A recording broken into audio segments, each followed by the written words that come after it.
mia passione per la Sardegna, che poi il suono dei tamburi mi ha sempre accompagnato.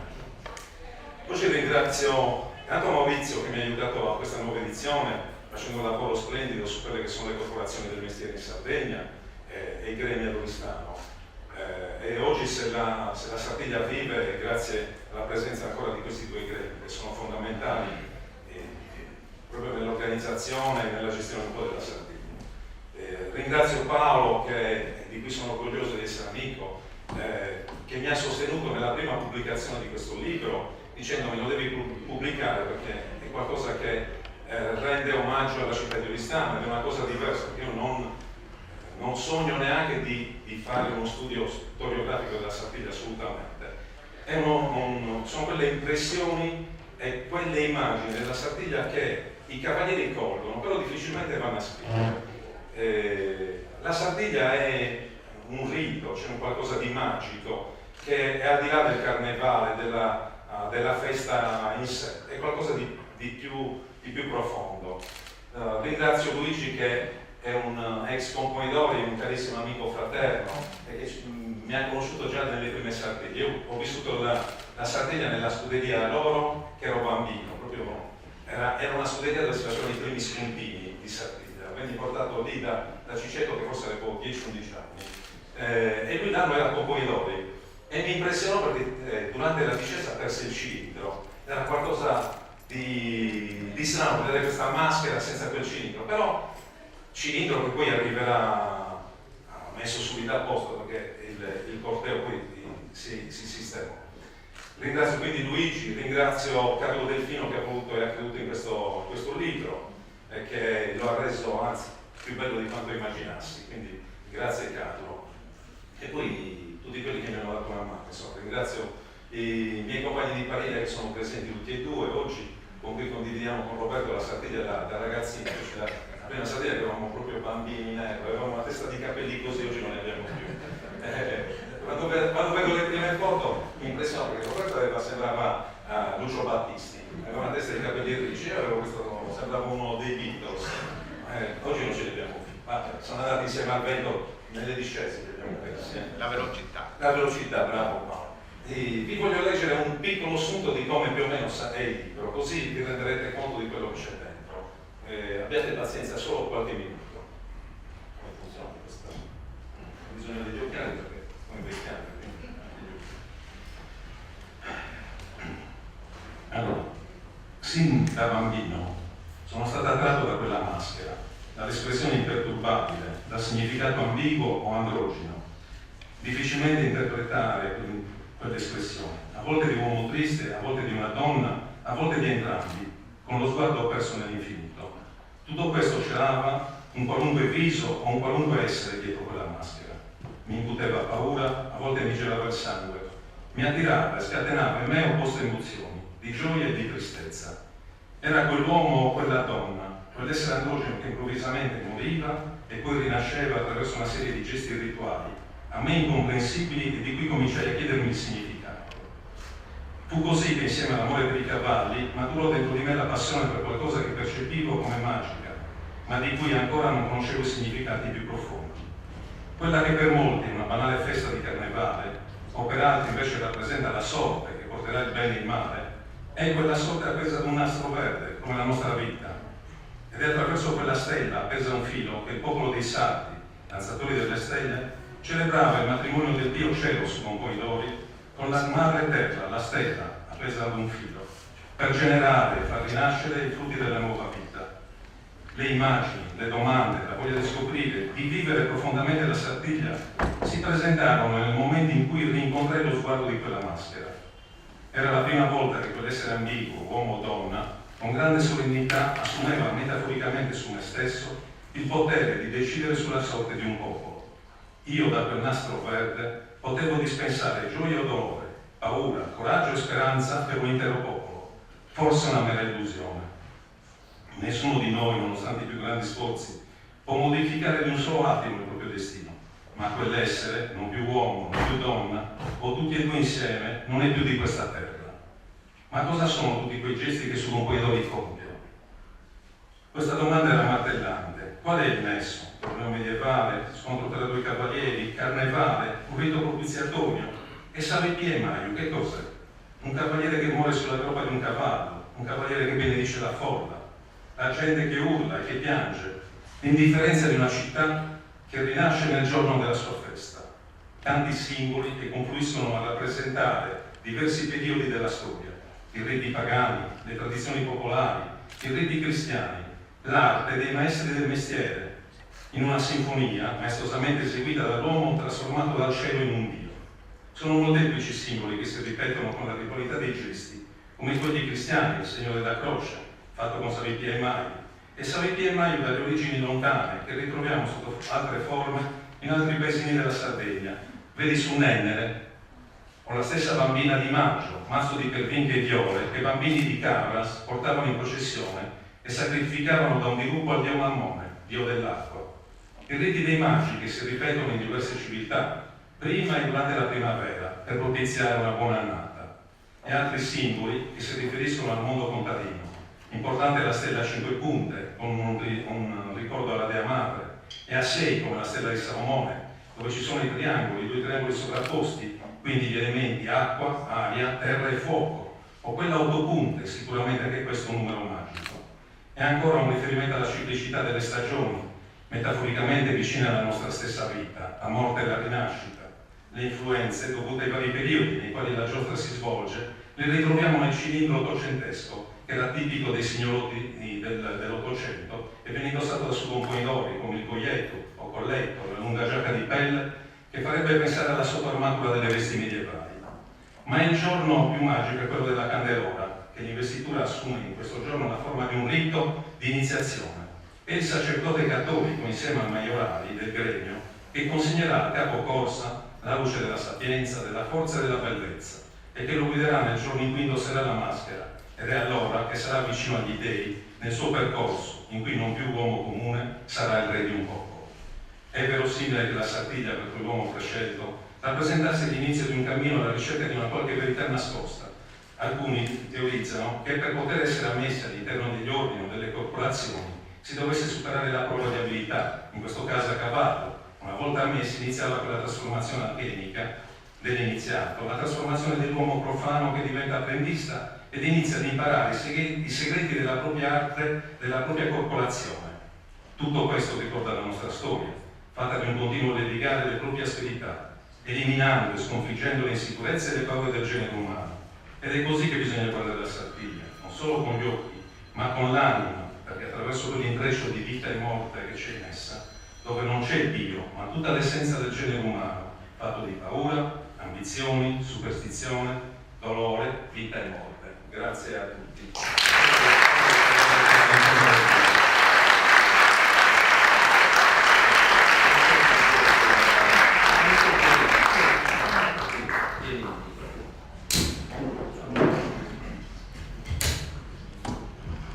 Buonasera a tutti, buonasera signor Sindaco, i nostri ospiti, il maiorale del Gremio Falegnami, le autorità presenti che sono i cittadini di Listano, oltre che quelli che siedono su questo tavolo. Se Franco mi avesse chiesto, non fare un intervento di storia, parla della storia della Sardegna, la storia dei Gremio, non avrei avuto nessuna difficoltà a prendere il microfono in mano e a intrattenervi per mezz'ora, 3/4 d'ora, un'ora. Però la presentazione del volume di Franco mi crea qualche problema da un punto di vista emotivo e io mi sono permesso di mettere giù alcuni pensieri, sarò breve e quindi sarò costretto a leggere. Nell'epoca delle fotocamere, dei droni, delle GoPro, si chiamano così, e delle molteplici angolazioni offerte da sino a poco tempo fa inimmaginabili punti di vista sulla Sardegna, Franco ce ne offre uno del tutto inedito, una sua GoPro, tutta interiore. Ci offre, ed è la prima volta per la storia degli studi sulla Sardegna che abbiamo questo sguardo intimo sulla giostra.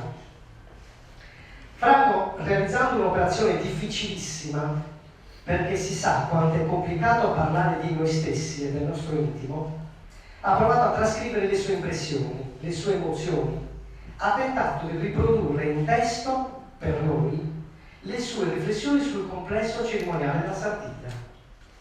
Una per molti semplice corsa di cavalli, di quella che corrono di Stano a Carnevale. A lui ben nota per avervi partecipato per decenni e per aver ricoperto il ruolo di maestro componitore nell'edizione del 2004 per il Gremio dei Falegnami.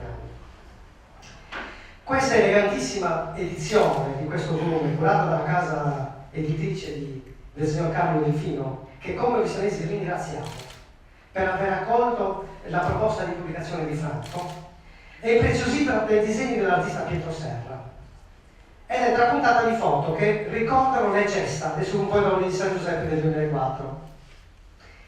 Come accennavo, l'autore ripercorre le tappe di un rito, le fasi del cerimoniale, offrendole un'interpretazione di una lettura originali, personali, che fanno di questo volume un prezioso contributo alla storia degli studi e delle pubblicazioni, sulle origini e i significati della nostra Sardegna.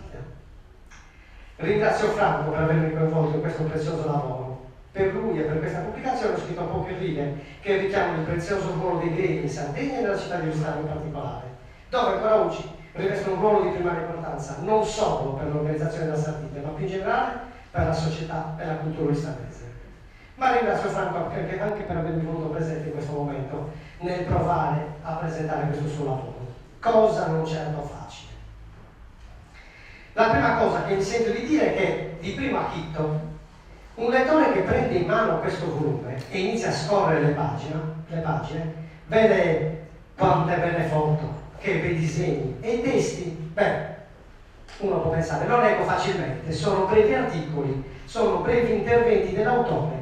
Attenzione, ci vorranno settimane, forse mesi o forse chissà quanto per riuscire a capire, a penetrare ciò che l'autore ci ha voluto dire. Franco è scritto un libro non certo facile, forse più un libro di filosofia più che un libro di Sardegna. Il volume che oggi presentiamo, vedo che Franco ci dona, è un contributo fuori dal comune rispetto alla storia degli studi, proprio perché è un tentativo, l'ho chiamato così Franco, di ermeneutica della Sardegna. Sì, perché si tratta di un'interpretazione del complesso rituale della nostra giostra di Carnevale. Ebbene, carissimi amici, come ho avuto modo di dire in altre occasioni e come Franco fa nel suo volume e lo illustra in maniera filosofica, poetica e aulica, la Sardegna si copre a Carnevale, ma non è una carnevalata, e il suo cerimoniale ne è una dimostrazione. Sono numerosi passaggi dove Franco parla di sacralità, di sacro, di divino, di mistero, ma come direbbe qualcuno? Si sta parlando di carnevale, di gioco, di divertimento. Com'è possibile? Perché Franco usa questa terminologia? Che cosa ha sentito dentro di sé? Come lui stesso racconta, e come ci ha già detto anche adesso, da quando era bambino sognava e immaginava. E a questo proposito sono davvero belli i disegni del maestro Pietro Serra, disegni che danno sì colore, ma con un tratto talvolta indefinito danno forma a questi sogni di Sardegna, forse anche quelli di Franco bambino.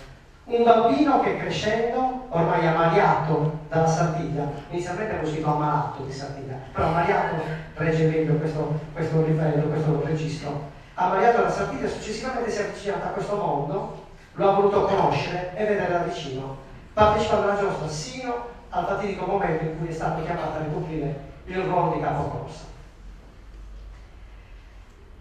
A un certo punto dell'opera Franco parla della Sardegna come gioco, anche qualche vecchio sartigliante ha definito la Sardegna un gioco, ma è un gioco molto serio, è un gioco sacro l'ha definito a Franco, e sono molto suggestive le parole da lui usate in questo passaggio. Già il termine Sardegna è un gioco, dice Franco, è un gioco linguistico, fortuna, anello, come sia la stessa giostra, ma è la giostra della vita, che affascina e rapisce i bambini, e i bambini imparano la vita giocando.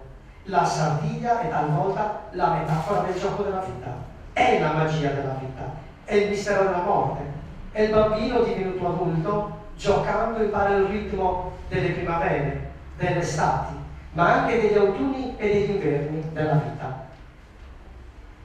Il nostro bambino Franco, come forse tutti o quasi tutti i bambini di Oristano, e non solo quelli di Oristano, di tutti i bambini che hanno la fortuna di vedere la Sardegna, Franco è stato rapito dal mistero della maschera, ce l'ha accennato anche prima, non ci siamo messi d'accordo sulle cose da dire.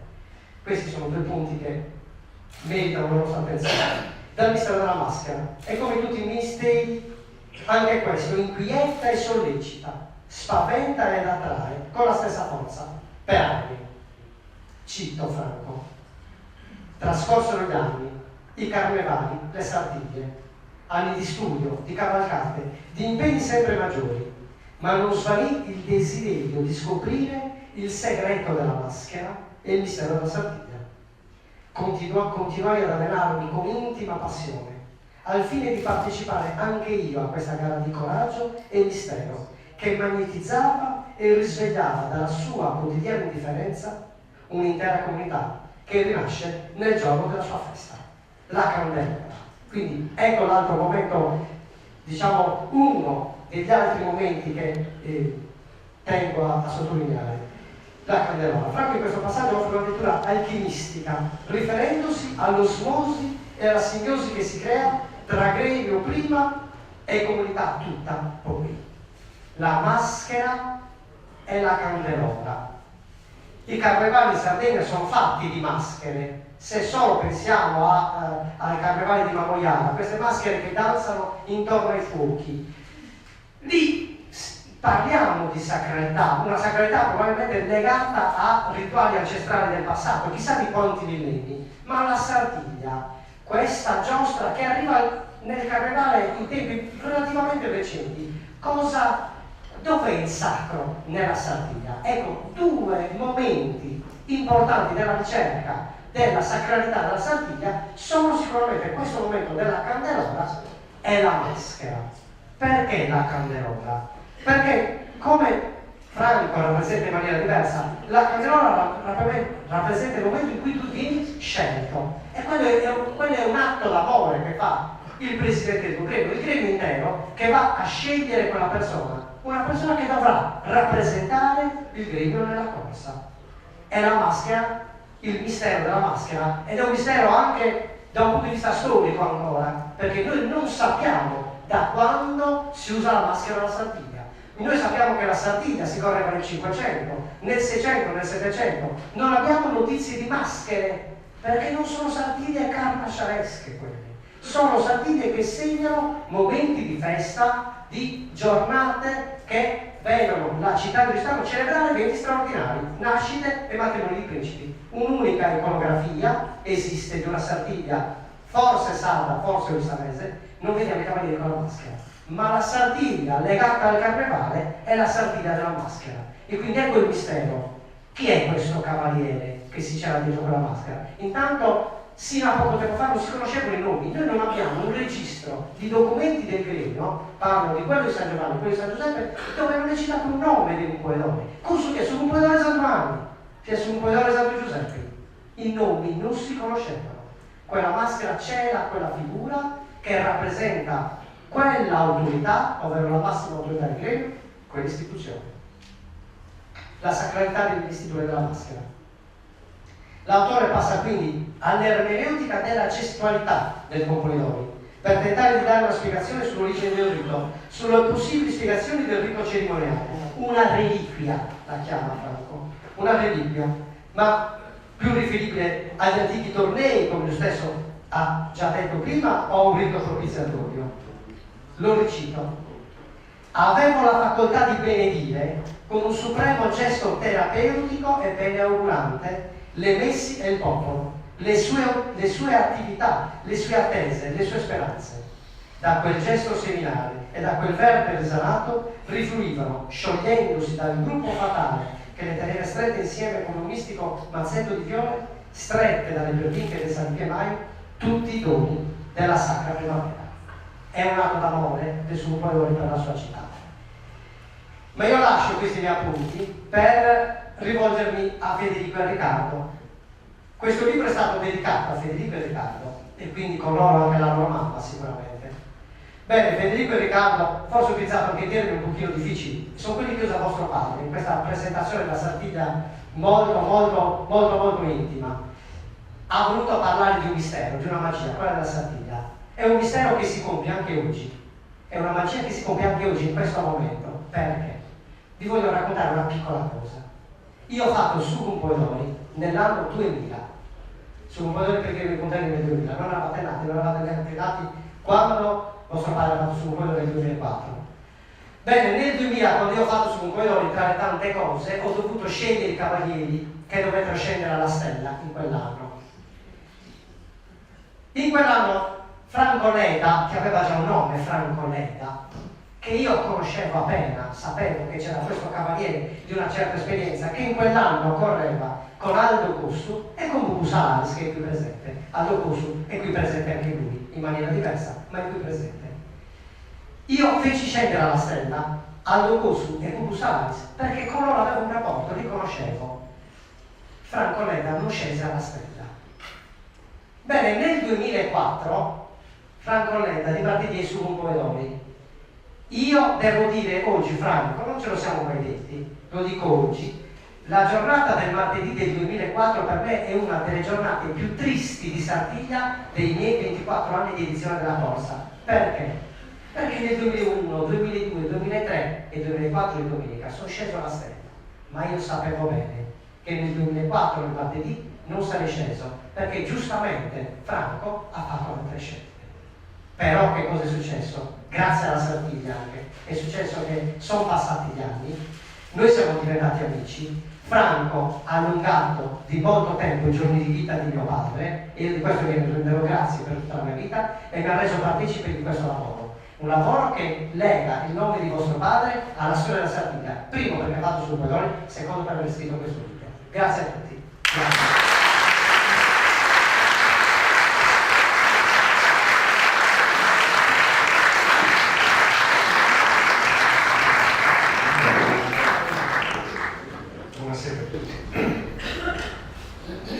Franco mi ha chiesto di fare un piccolo intervento, e sarà piccolissimo, sulla ripresentazione per la riedizione di questo suo bellissimo lavoro, che è intitolato La mia Sartiglia, ma che nella prima edizione si chiamava anche Non secessionisti. E quando sono andato a chiedergli di che cosa vuoi che parli, insomma, lui mi ha fatto un bel sorrisetto, quello che sa fare lui, e mi ha detto praticamente arrangiati. Mi ha lasciato in braghe di tela, nel senso che mi ha detto sicuramente non ti mancheranno gli argomenti per parlare di Sartiglia. Io di questo lo ringrazio, però mi ha lasciato, ripeto, un po' a pensare. E allora che cosa ho pensato? Leggendo il suo libro mi è venuto subito in testa che lui definisce la Sartiglia un gioco sacro. Questo gioco sacro lo definisce addirittura una linea di spartiacque tra i bambini e gli adulti, tra la giocosità e la serietà, ma è un gioco, non è un gioco. Spesso i bambini non giocano, spesso i bambini sono molto più seri degli adulti. Quindi questa grande linea di spartiacque io non la vedo. E secondo, il titolo. Lui ha chiamato questo suo lavoro La mia Sartiglia. Ma la mia Sartiglia forse è di tutti quelli che in quell'anno hanno fatto suo Poedori. Cioè, voglio dire questo, al momento in cui tu rivesti i panni del suo Poedori, quella diventa la tua Sartiglia. Quindi molti di noi chiamano La mia Sartiglia l'anno in cui hanno rivestito i panni del capocorsa. Ma la Sartiglia però è diversa per tutti, perché è una cosa intima, è una cosa che viviamo dentro, è una cosa che non è facile da dissecare, da raccontare. Sono emozioni, e le emozioni sono difficili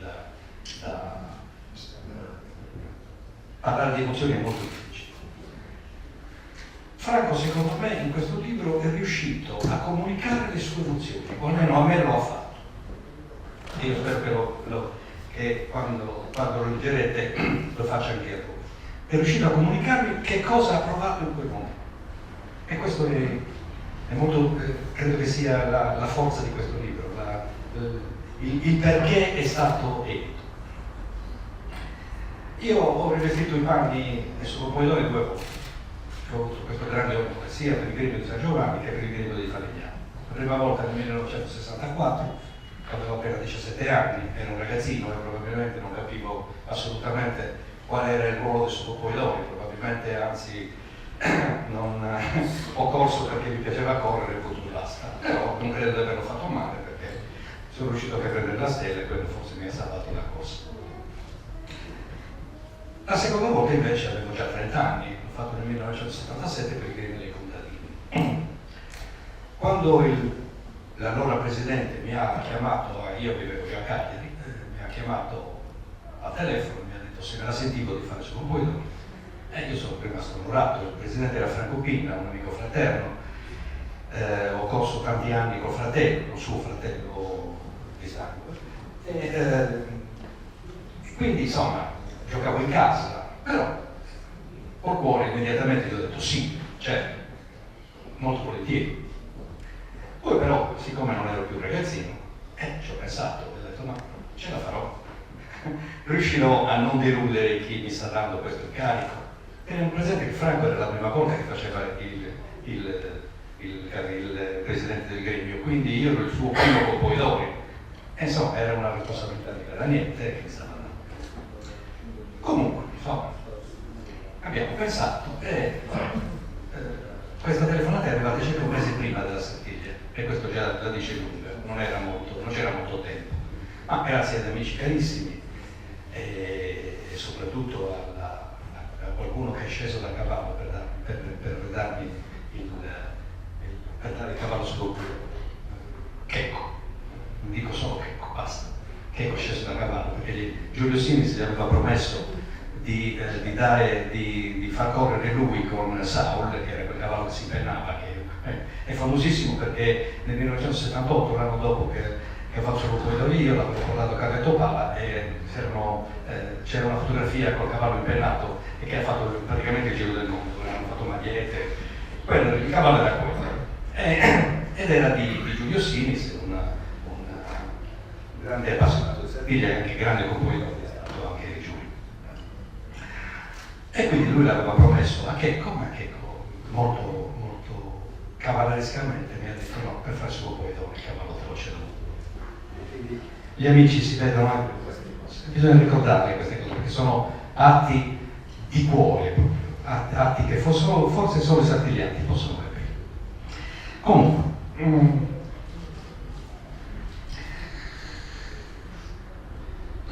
la Sardiglia dai tempi miei è cambiata molto. Oggi è un'altra cosa, molto più grande, molto più coreografica, molto più spettacolare. Faccio qualche esempio così si capisce, anche chi non è addetto ai lavori capisce queste differenze. Per esempio, i cavalieri erano 50, non di più, oggi sono 120 e sono anche contingentati perché vorrebbero anche essere di più. Di questi 50, circa la metà erano cavalieri professionisti, erano parigliati di professione, venivano da Sinai, da Dorianova, da Samassi, parecchie che facevano quello di professione e che quindi venivano praticamente a correre alla Sardiglia per i premi che venivano dati, e i premi si davano soltanto sulle pariglie, non certo sulla stella. La stella veniva premiata soltanto con una stellina d'argento e quindi non era appetita da chi faceva invece questo mestiere per altri scopi. Per cui chi correva alla Sardiglia, chi correva alla stella, eravamo gli oritanesi e al massimo si facevano 20-25 corse, non di più, 9 di diritto e poi le altre una per pariglia. E quindi si aveva il tempo di fare 2 passaggi o anche 3 a seconda in via Mazzini, che era il vero spettacolo. Oggi purtroppo il grande numero di corse alla stella qualche volta limita lo spettacolo di via Mazzini. C'erano differenze importanti nelle baldature, oggi è un tripudio di colori, ai tempi miei erano un pochettino più modeste.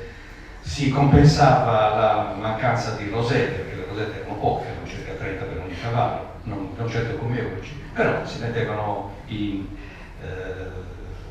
scanacas, quelli che si chiamano scanacas, cioè i pettorali, e anche si usava sotto coda anticamente, cosa che invece oggi non c'è più. I costumi, imperavano i costumi di Sedilo, di Sant'Lussurgio e di Seneghe, che erano molto comodi perché avevano i pantaloni di velluto lunghi e quindi a cavallo si era molto praticamente come quelli che si usavano tutti i giorni, e quindi non sembrava quasi non in costume, però erano comodi per stare a cavallo, molto più comodi dei costumi per esempio di Fonni, che non so se lo sapete, io l'ho portato 3 anni. Il costume di Fonni ha il gonnellino che per rimanere scampanato ci mettono il nervo di bue dentro. Non vi dico che cosa succede a posteriore dopo 7 ore di cavallo, che non sai mai dove non ti fa male. Questo è un fatto. Ma quello che io credo sia cambiato fondamentalmente è l'atteggiamento della gente, l'atteggiamento della popolazione, anche degli oistanesi. Satiglia era uno spettacolo che si godeva i 2 giorni della corsa, punto e basta. Tutto quello che erano i momenti magici della Satiglia, la candelora, la preparazione del Salì e Maio, la cena dopo la corsa, la stessa vestizione, erano per pochi intimi, venivano riservati a pochi, perché? Perché erano fatti in posti angusti e quindi non permetteva lo spazio di poter contenere tante persone. Oggi questo è cambiato, grazie a Dio, e quindi ogni manifestazione, ogni momento della manifestazione viene trasformato in una festa, anche troppo forse, in certi momenti. Attenzione però, io credo che sia tutto giusto questo, però ogni cosa deve essere fatta con grano salis, perché l'esagerazione porterebbe a dimenticare che la Satiglia è fondamentalmente una corsa mistica, propiziatoria ed esoterica. Non dimentichiamolo mai questo, perché sennò ne facciamo una buffonata.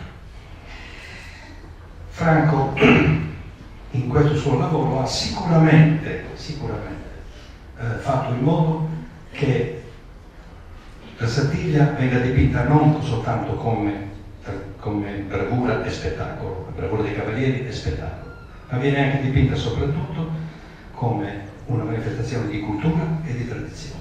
Ed è solo una tradizione che noi ci portiamo dentro e che ci dà la possibilità di trasmettere anche agli altri, quindi ai giovani, quello che noi sentiamo e quello che è il nostro motivo di esistere. Grazie.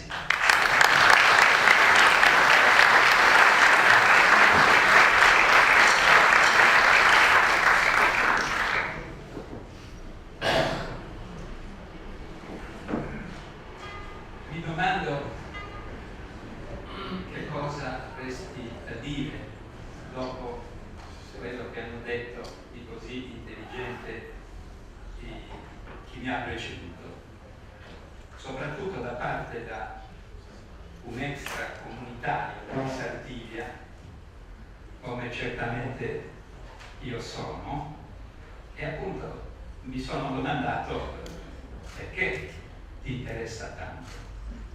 Penso che intanto ci siano 2 motivi principali. Il primo è che io, fin dalla giovane età, amo i cavalli.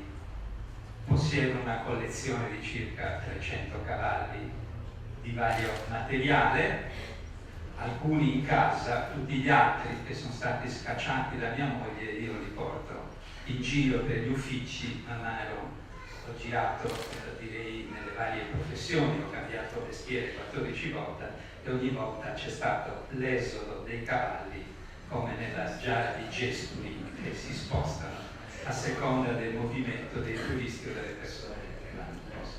Anche oggi avevo un cavallo, solo che Federico Coni, che si chiama o si è battezzato Maestro d'Ascia, nome di mio nonno che era un Maestro d'Ascia, mi doveva portare un cavallo. Se ce l'ha, lo porti.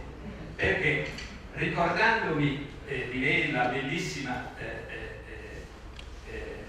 cavalcata di Silecchia che sta alla Camera di Commercio di Sassari, io ho chiesto a Federico Coni, che è degno erede, non so se si offenda, ma io ritengo che sia un elogio, di Tavolara di preparare la Sartiglia completamente, tutti quanti, tutti a cavallo, escluso ovviamente i tamburini che ci sono, no? Ma prima o dopo penso ai cavalli. Questo è il cavallo del banditore.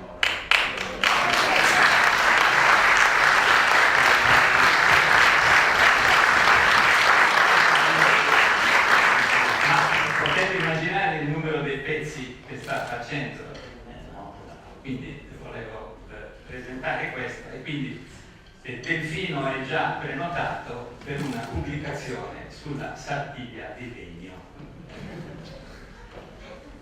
Io ho sempre amato possedere, come Franco e molti altri in questa zona che faceva la Sartiglia, un cavallo vivo, ma al centro di Roma vi posso assicurare che è difficile ottenerlo. Questo è il cavallo. Il secondo punto è che io sono un altro, oltre ai cavalli, io colleziono libri, un appassionato bibliofilo, e quindi sia sollecitando, e dirò il perché, la prima pubblicazione di Franco, sia vedendo l'opera che è stata fatta, devo dire e dichiarare che ce l'avete in mano per capire l'entusiasmo che suscita questo libro in me bibliofilo, ma spero in tutti gli altri, per le fotografie e per il testo, e il testo è compreso i disegni molto belli, l'entusiasmo che ha suscitato in me questo libro. 3 sono i motivi per cui mi hanno spinto a spingere Franco, che sono stati in parte ricordati da loro stessi. Franco ha esposto, e questo si avverte dal testo che io ho letto in latino scritto, questo entusiasmo che partiva dall'interno di un partecipante, quindi non era uno spettatore o una persona come me che può descrivere le emozioni delle Sartiglie, spiegava dall'interno che cosa vive uno che fa le Sartiglie e che vive questi momenti di unità dei paesi che sono tipici delle grandi culture. Una delle mie spiegazioni del perché l'Italia non ha mai fatto l'unificazione, perché è stata puramente formale l'unificazione del paese, ma non entro in polemica politica, siate ricetti, è dovuta al fatto che la cultura comunale è tale che noi, invece di fare quello che abbiamo fatto, se avessimo fatto come gli Stati Uniti una Costituzione federale dei comuni, forse sarebbe andato meglio, dividendo le competenze del centro e le competenze dei comuni, eliminando tutti gli altri intermediari. In questo momento a Roma si tiene in Piazza di Siena la grande manifestazione dei cavallerizi e cavalli, il Palio di Siena, il Carnevale di Venezia e così via. Sono tutti momenti di unità della città, e quindi io, quando c'è la Sartiglia, avverto questo, la gente si muove sincronizzata per la città. Naturalmente chi va a vedere i cavalli, chi va a mangiarsi la bistecca, la salsiccia sarda, chi va a incontrare gli amici, però tenete presente che è veramente un universo, e se si riuscisse o fossimo riusciti a trasmetterlo al paese, oggi saremmo certamente un grande paese. Quindi il primo punto è questo, direi, questa spiegazione che ci ha dato dall'interno Franco Letta. Il secondo, che è stato ricordato e che ho colto subito, d'altronde c'è pure la dedica, è il fatto che lui voleva partecipare alla staffetta generazionale, voleva trasmettere ai figli l'entusiasmo e la passione. Io non credo che lui l'ha fatto per motivi egoistici, ma io sono convinto che i figli che sono intelligenti si sarebbero ugualmente appassionati alla Sartiglia senza il contributo del padre, per gli farà certamente piacere di questo. Il terzo punto riguarda in se stesso questa relazione che è emersa già, infatti ho detto che ho da dire se le cose intelligenti sono state già dette. Cioè questo fatto credo che sia l'interpretazione corretta, perché il componitore è colui che comanda, che organizza l'unità, che organizza la festa, non ha un volto. Vuol dire proprio che alla fine noi siamo esposti ai destini del fatto. Nel senso 120 persone vanno là e ne scendono quanto? Questo è già il primo esempio, scendono in cioè, già direi da questa prima scelta, come è stato detto, significa che tutti sono, credo che ci sia un termine in inglese che esprime meglio, eligible, cioè nominabili come persone che possono andare a eseguire la stella, che è esattamente la rappresentanza del risultato finale, però solo alcuni possono. E questo non è dovuto al fatto che i cavalieri siano più o meno bravi, perché credo che siano tutti bravi e bravissimi, solo che la vita, e io l'ho vissuta anche da emigrante, io ho cercato sempre di controllare la mia vita, ma più solamente è la vita che ha controllato me. Sono altri che hanno deciso che cosa a un certo punto io dovessi fare. Quindi il messaggio è forte ed è importante che attorno a questo messaggio ci sia l'unità di intenti. Cioè una sorta. E questo oggi non c'è più. Non c'è più il fatto che uno accetti che sia scelto dalla fortuna, usiamo dal termine fortuna, dalla fortuna, e mentre allora invece di moltiplicare l'impegno per cercare di attrarre l'attenzione della fortuna, moltiplica l'impegno per essere assistito. E questo è, direi, il tarlo che rode la società. E io penso queste distorsioni culturali, sono questi sentimenti che mi vengono dall'osservare la Sardegna e dal leggere questo bellissimo libro. Io penso che questa tradizione sia ancora un punto di unità. Non ho letto ancora nel programma dei 6 candidati a sindaco nessun riferimento a questo aspetto unificante della Sardegna. Può darsi che mi sbagli, può darsi che mi sia sfuggito, può darsi che i giornalisti siano disattenti, però ritengo che la invocazione oggi è più sulla divisione che non sulla unità di intenti di cui tutto il paese per i rami avrebbe bisogno. Penso di aver invaso un'area forse più triste rispetto alla gioia che a un certo punto ci porta questo incontro. Io ritengo che i tamburini che ci hanno accompagnato all'inizio sia il popolo sempre sveglio che dà la marcia ai governanti, a coloro i quali devono correre a tirare la stella. Quindi grazie anche a voi per tutto questo e grazie a tutti voi presenti.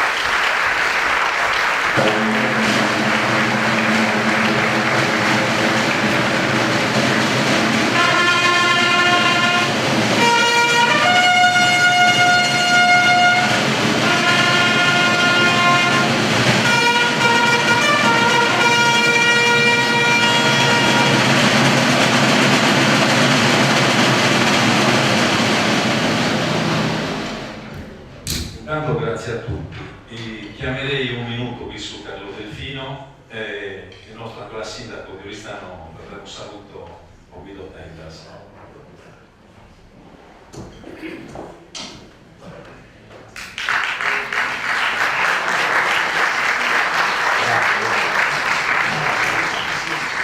Grazie, veramente direi una presentazione che non mi aspettavo, perché della Sardegna ho sentito parlare sin dai tempi di Beppetto Paolo, quando pubblicava il libro Oristano il suo volto.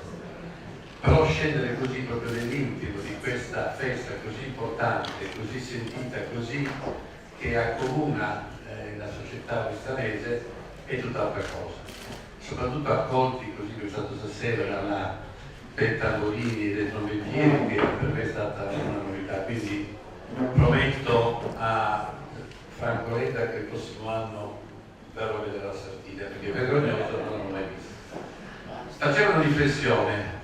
La Sardegna credo che sia fra le feste quelle più dove l'animale è vicino all'uomo o l'uomo con l'animale si identificano, nel senso che sono tutti, perché i candelieri, che sono una festa di sastro, di olivo, e che certamente è una festa religiosa, Sant'Efisio, ma certamente i Candelieri sono una festa dove emerge anche il cavallo che in Sardegna credo sia stato ultimamente un po' dimenticato, pur essendo invece un animale che molto, come dire, ha aiutato la Sardegna nello sviluppo.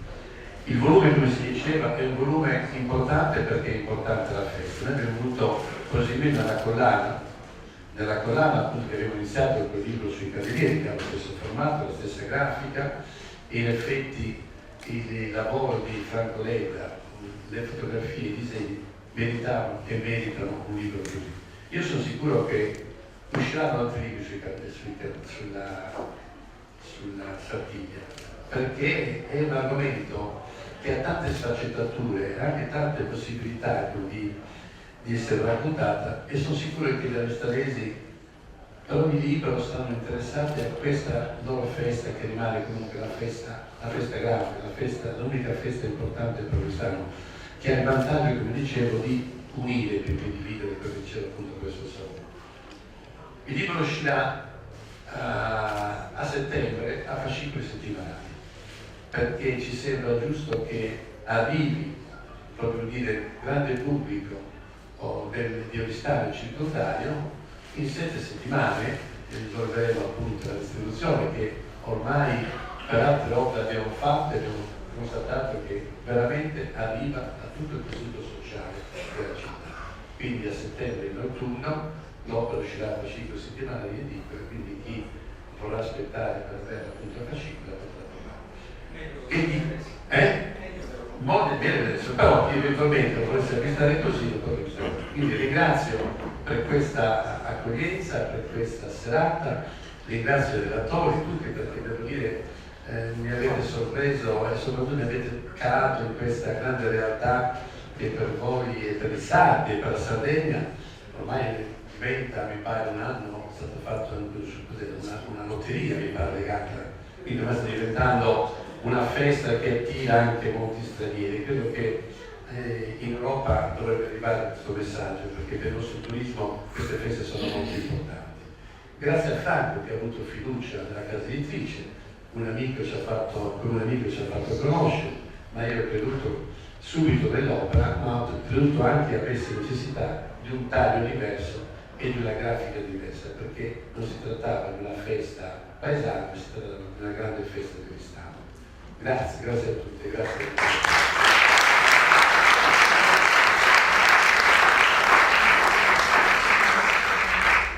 Buonasera a tutti, grazie a Franco per l'onore che mi hai dato di partecipare a questa bella manifestazione. Credo che anche il contributo della Fondazione che questa cosa avvenisse ha un significato preciso.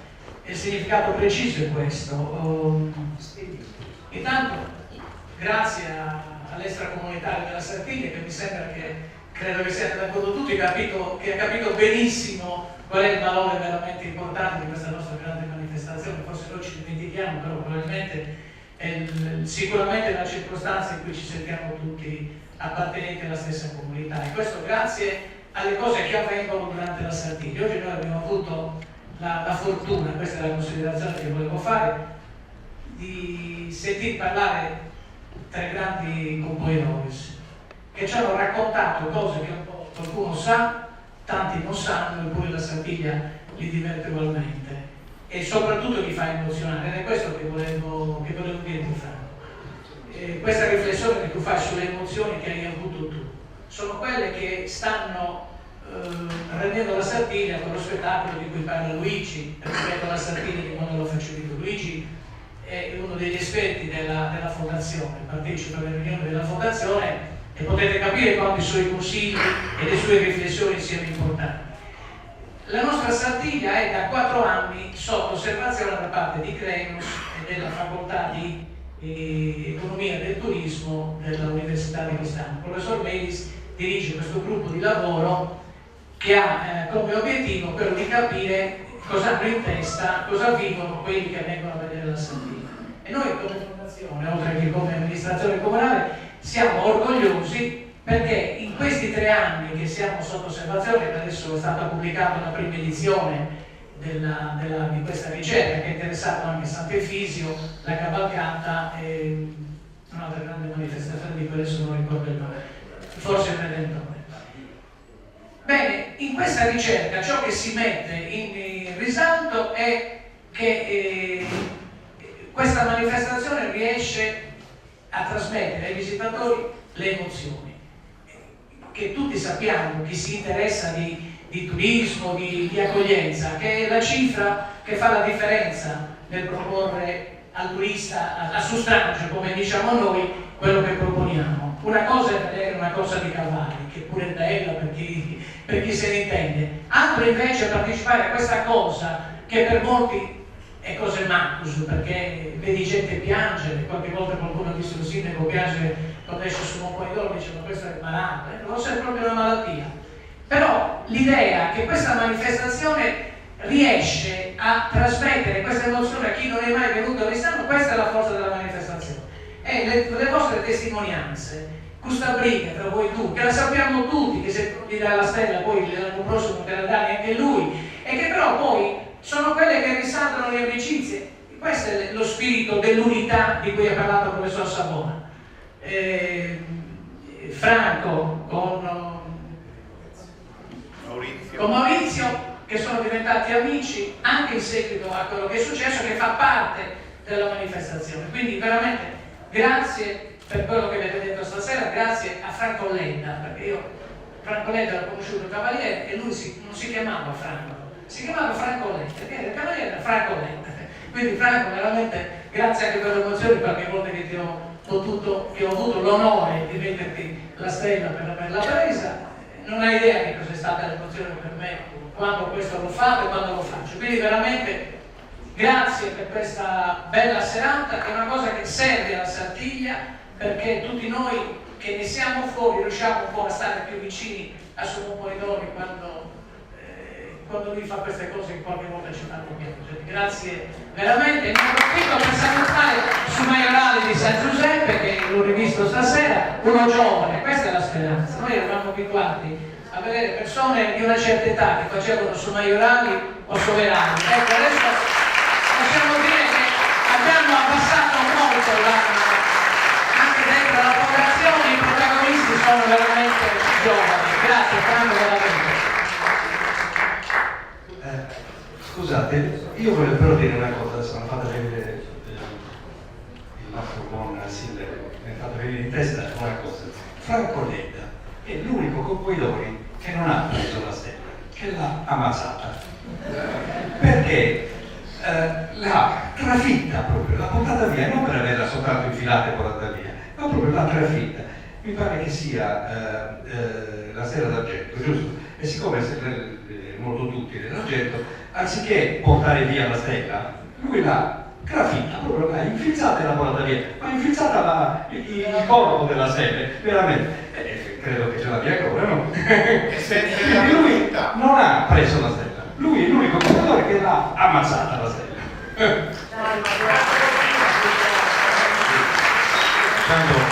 Prima di liberarvi da un caldo pazzesco, direi poi ringrazio Andrea, ringrazio Francesco della Fondazione che ci ha permesso di organizzare questa serata, ringrazio Mauro Licheri che è qui presente, che è stato il mio presidente, ringrazio Andrea che è il nuovo presidente, e niente, grazie per i ringraziamenti, io direi di uscire fuori e di berci un aperitivo fresco tutti quanti. Grazie a tutti.